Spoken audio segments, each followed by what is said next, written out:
Those people, a person, human personality is composed of his body, of his mind, of his heart, of his soul, of his hidden secrets, and of his internal abilities, spiritual abilities.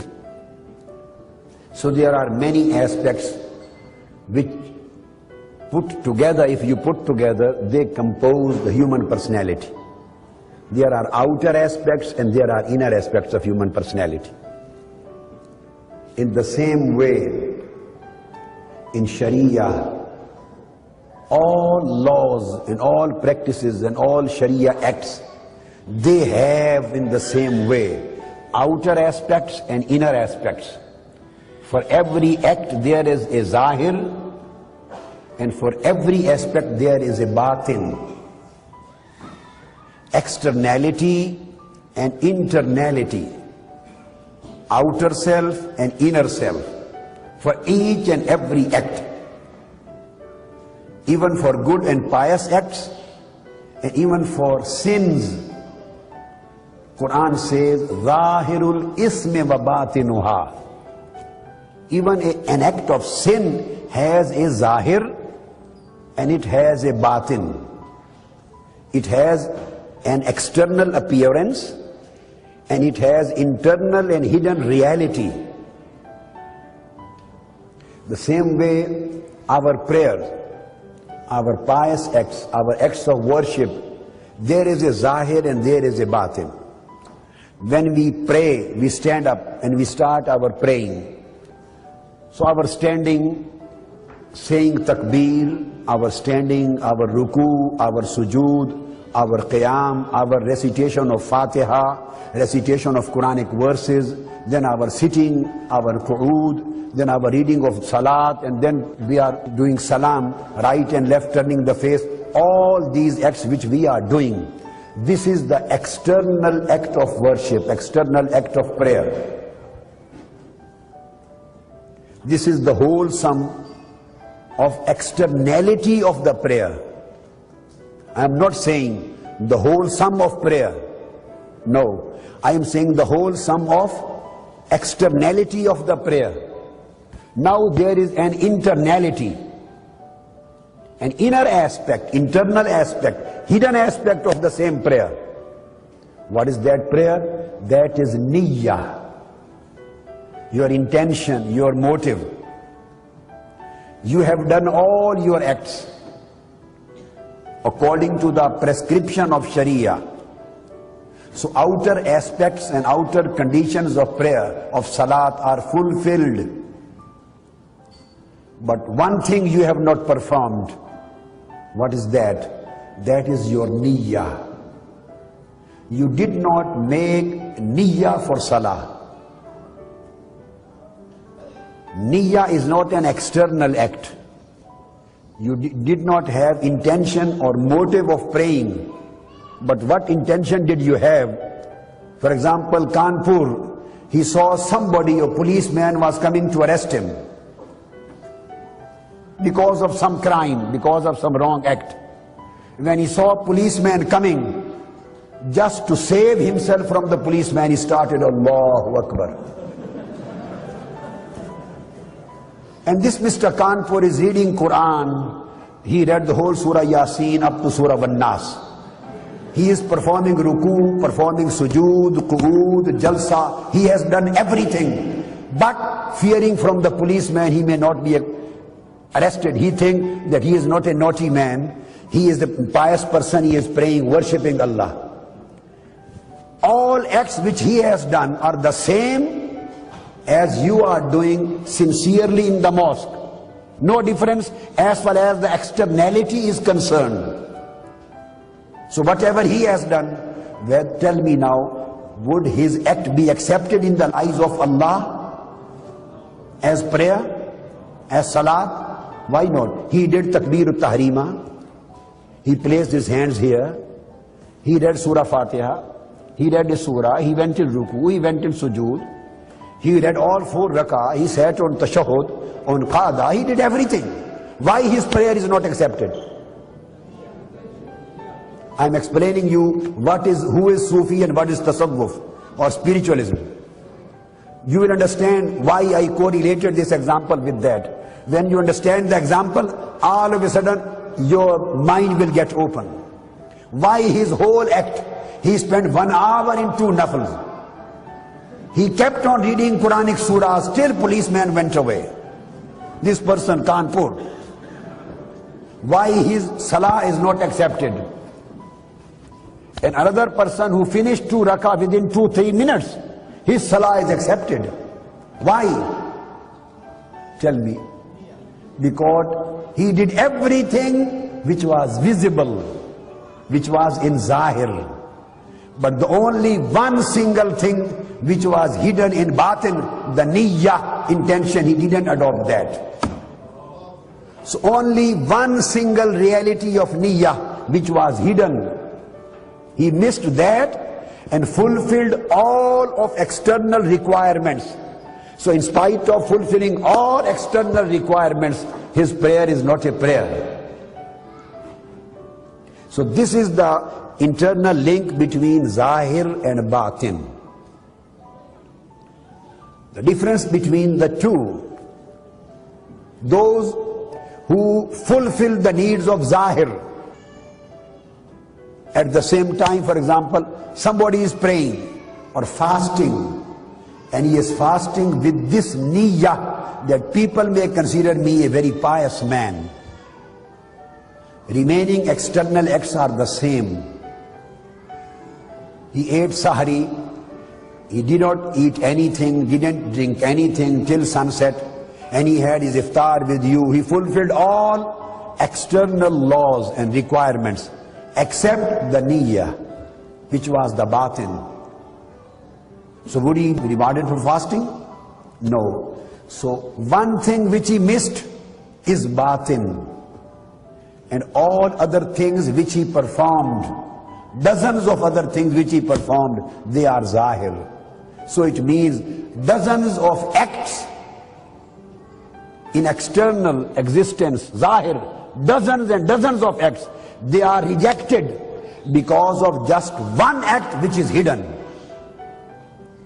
So correcting the acts of zahir is known as fiqh and sharia, and correcting the act of batin, the hidden, that is known as tasawwuf and Sufism. That is the tariqah. So it is to balance between the two. It is to balance between the two. So when you say innamal a'malu bin niyyat, all your acts, their acceptability or rejectability depends upon your niyyah. And niyyah is a reality which is not visible, which is not physical, which does not have any physical existence. So something which does not possess any physical existence, which has no externality, the whole prayer and act of prayer and all world of your pious acts depend upon that particular act which is itself not visible. So correction of external acts is the subject of fiqh and sharia, and correction of internal state of mind, the niyyah and the purity of heart, is the act of tasawwuf and Sufism and tariqah. Holy Prophet sallallahu alaihi wasallam combined the both. The zahir was combined with batin, and batin was combined with zahir. No beauty of zahir can be acceptable without the beauty of batin. Correction of batin is known as Sufism, and correction of zahir is known as fiqh and jurisprudence and sharia. So by combination of fiqh, sharia and tariqah, only then you can achieve the perfection of your pious acts. So Holy Prophet sallallahu alaihi wasallam prepared a full group of people who were named Ashabu Suffah. Ashabu Suffah, they became the torch bearers and founders of Sufism in history of Islam. And they were direct students of Holy Prophet sallallahu ta'ala alayhi wa sallam. And all other companions, they were not specialists in Sufism, but at the same time, occasionally they also used to practice it. So these both groups were prepared by Holy Prophet. This was a speciality, as some of them became the people of war, some of them became people of knowledge, some of them became people of law and jurisprudence, some of the companions became people of tafsir, exegesis of Quran, some of them were very famous in act of charity, supporting financially the whole of Ummah. So in the time of the Holy Prophet sallallahu alaihi wasallam, these specialities had already started. Same was in the time of Tabi'een, followers. And the same carried on in the time of Atba'ut Tabi'een, the successors of followers. So at that time, Quran mentioned 4 particular duties of Holy Prophet sallallahu alaihi wasallam. Quran says, "Yatlu alaykum ayatina, wa yuzakkikum, wa yuallimukumul kitab, wal hikmah, wa yuallimukum ma lam takunu ta'lamun." When companions used to sit in the company of Holy Prophet sallallahu alaihi wasallam, he used to recite the verses of Holy Quran on them. So some of the companions became specialists of reciting verses of Holy Quran, specialists in recitation of Holy Quran. So those who specialized in recitation of Holy Quran, they became Huffaz and Qurra. Through them, Quran, the book of Almighty Allah, was saved, protected and secured, and it was conveyed from generations to generations. Then there were some of them, Quran says, "Yatlu alaykum ayatina wa yuzakkikum." We come to the third thing. Then said, "Wa yuallimukumul kitaba wal hikmah." I will take the second matter later.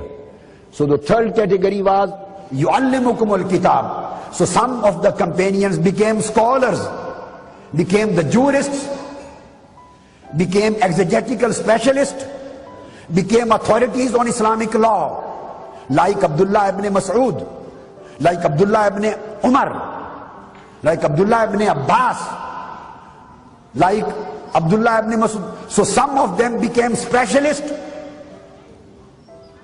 mujtahid, lawyers, jurists, specialists of law. So through them, the law of Islam was propagated, communicated to the Ummah. Through them, the Sharia commandments were communicated and compiled. And second word was used, yuallimukumul kitab wal hikmah. Holy Prophet ﷺ teaches you kitab, the commandments of kitab, and wisdom of kitab.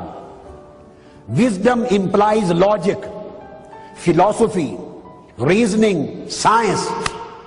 So some of the companions became specialists in the logic of Quranic commandments. Some of them specialists in the science of Quranic commandments, in scientific and logical interpretation of commandments. So jurisprudence emerged out of that. Logic emerged out of that.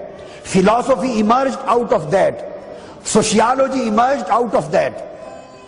Embryology emerged out of that. So all various religious and secular sciences emerged from Quran through the fountain of Al-Hikmah. All religious sciences, juridical sciences, jurisprudential sciences, and legal sciences, these sciences emerged from Quran through the fountain of yuallimukumul kitab. So recitation of Quran, of Holy Prophet's act, created Qurra, the Qaris. The legal interpretation of Quran created jurists and scholars and ulama in the Ummah. And wisdom, hikmah, created the philosophers and scientists and interpreters and intellectuals for the ummah, so that Islam, the deen of Islam, may be interpreted and reinterpreted and presented and reinterpreted and presented in a logical way, in a scientific way, in a methodological way, in a jurisprudential way, according to the times of various ummah. Now these were two sources. Now come to the second source which I left. Yatlu alaykum ayatina wa yuzakkikum. I took first and third. Tilawatul ayah and Talimul kitab wal hikmah. I have taken two. Now we come to the second thing. Quran says that this is again the duty of Holy Prophet sallallahu alaihi wasallam. What? Yuzakkikum. He purifies your inner selves. He purifies your inner selves. So those companions and those followers among the Ummah of Holy Prophet, those who specialized in recitation of Quran, they became qaris and they became hafiz and Quranic reciters. Those who specialized in Talimul Kitab, they became the jurists and the lawyers of Islam and A'immah. Those who specialized in hikmah of Quran, they became the Muslim philosophers, they became Muslim scientists, they became the logic specialists. And those who specialized in Yatlu alaykum ayatina wa yuzakkikum, and he purifies your inner selves. He purifies your inner self. So outer things are finished. Now this is a concentration or your inner part of personality. He purifies not your bodies, your nufus. Qad aflaha man zakkaha. He is the successful person who has purified his soul. So now he purifies the souls. He takes bad likings, wishes, lusts, greeds out of your soul. He purifies your inner self from the inner existence of sin, and he puts Allah's love in your soul and in your spirit, and he puts the nearness of Almighty Allah. He gives the taste of nearness of Almighty Allah to your soul and heart. So this act of purification of self, tazkiyah, qad aflaha man zakkaha wa qad khaba man dassaha. The one who has purified his inner self, he is really successful person.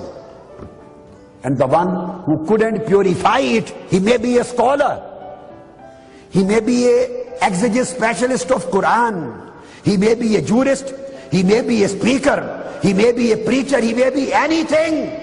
But if his batin, his soul is not purified, he is not on a right track. He is not saved. He is not successful.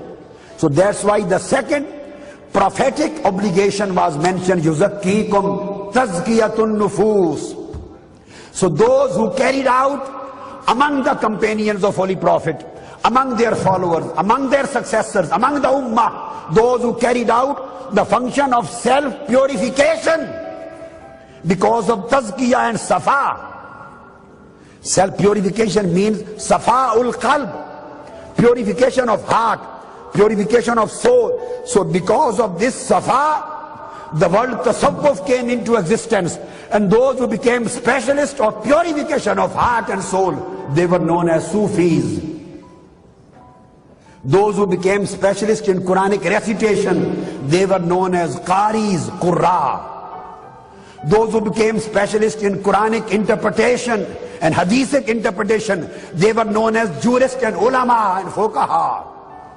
Those who became specialists of hikmah, they were known as philosophers and hukama. And those who became specialists in inner purification of heart and soul, they were known as Sufiya. So it means in the same way as the ulama are successors of Holy Prophet, through the channel of yu'allimukumul kitab, as the hukama, the philosophers, the scientists are the followers of Holy Prophet, through the channel of al-hikmah, as the Hufaz and Qurra, Quranic reciters, are the followers and servants of Holy Prophet through the channel of Yatlu Alaykumul Kitab, Tilawatul Ayat. In the same way, the Sufis, the saints, the awliya and Sufiyat, they are true followers of Holy Prophet through the fountains of Tazkiyatun Nufus. And the fifth, يُعَلِّمُكُمْ مَا لَمْ تَكُونُوا تَعْلَمُونَ. When their inner self become purified, then Almighty Allah reveals His secrets unto them. Their secrets are unveiled. Then they start knowing the hidden secrets. And from Sufi, they become Arif.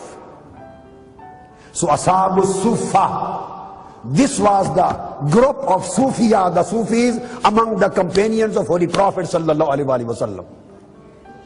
Ashabu Sufa.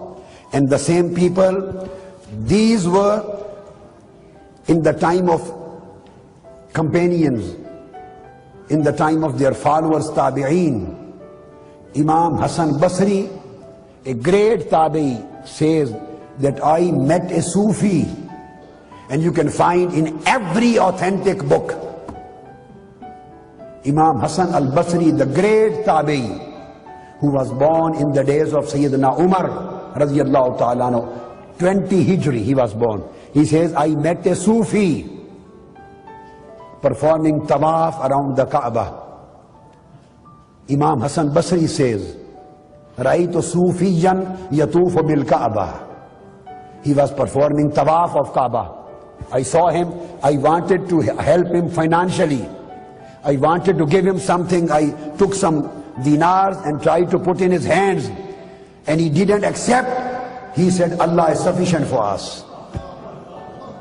So those who have made Allah sufficient in their life, they are Sufis. And Sufis are from Safa of Qalb, purification of heart, purification of soul, purification of inner self.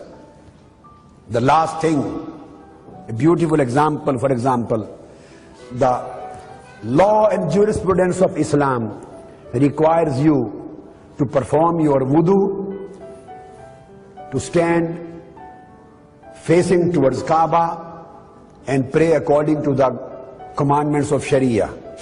You have done everything, so according to Sharia, according to Islamic law, your prayer, your salat is complete. So I want to explain what is the link between the Sufism and the Sharia or the fiqh. Fiqh says, Islamic law and jurisprudence says, your prayer, your salat is kamil. Tasawwuf, Sufism says, not yet.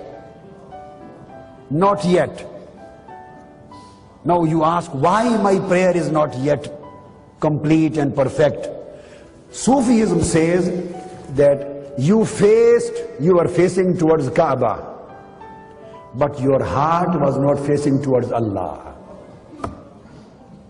So fiqh is interesting to put you straight facing towards Kaaba, and tasawwuf is interested to put your heart straight facing toward Almighty Allah, the Rabb of Kaaba.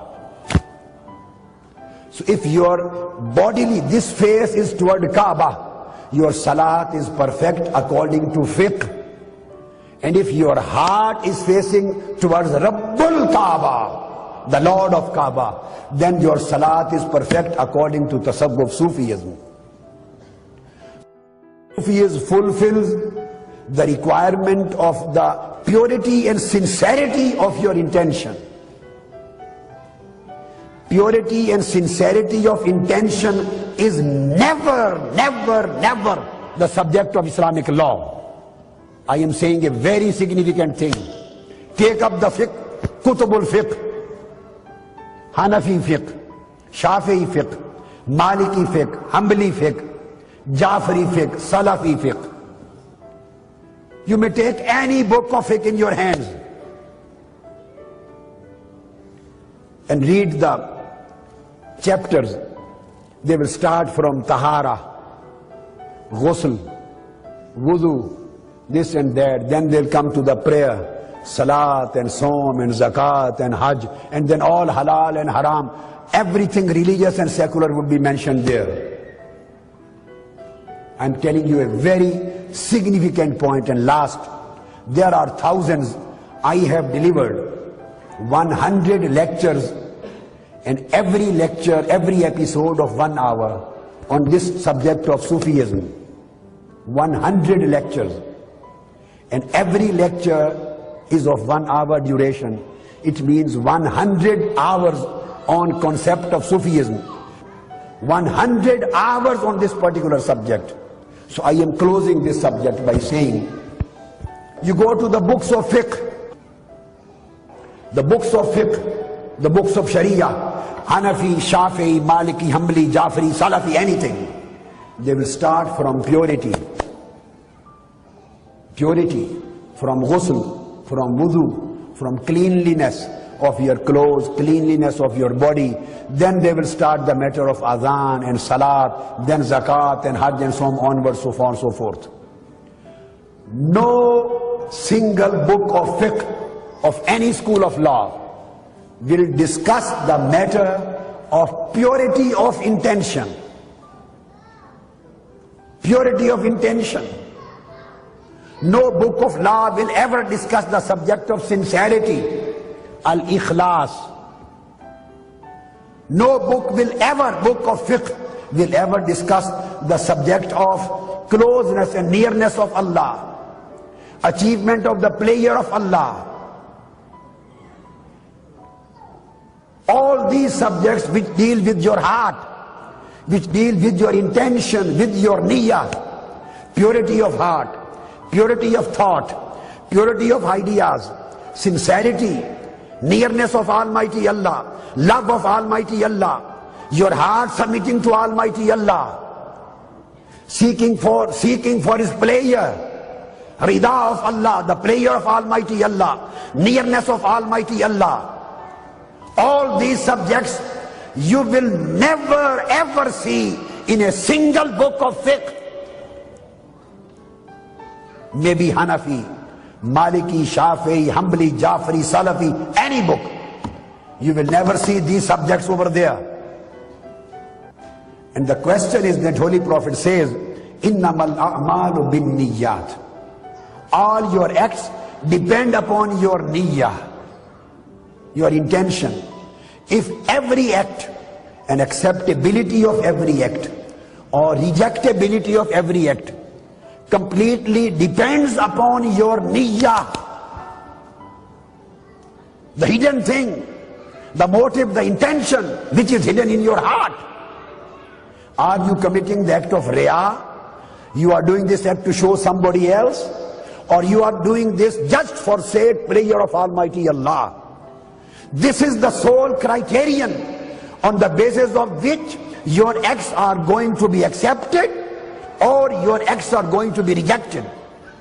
But you will never ever find this particular concept of the pleasure of Allah, the niyyah of Allah, the ridwanullah, Allah's pleasure, His, or seeking Allah's pleasure, sincerity, ikhlas of niyyah. These subjects you will never see in the books of fiqh. So where will you find these subjects? These subjects have been dealt by Sufism, by tasawwuf, by spiritualism. And Holy Prophet says that all acts depend upon your niyyah, and niyyah is not subject of fiqh. Dependability of acts is based on the purity of niyyah, and purity of niyyah is not the subject of fiqh of law. This is the subject of Sufism and tasawwuf and spiritualism. So it means every act which is away from spiritualism and tasawwuf and Sufi path, that is not able to be accepted in the eyes of Almighty Allah. So zahir, connecting zahir and batin, this is the only way how you get Almighty Allah's pleasure. So Holy Prophet ﷺ prepared a full-fledged group of individuals of Ashab al-Suffa, and they were specialized of Sufism. Ashab al-Suffa, they were specialized on Sufism, on spiritualism, on spirituality, and they were always busy in cleansing their inner self and developing and promoting the abilities of their spirit and soul. So this is the basic thing which we have to deal with.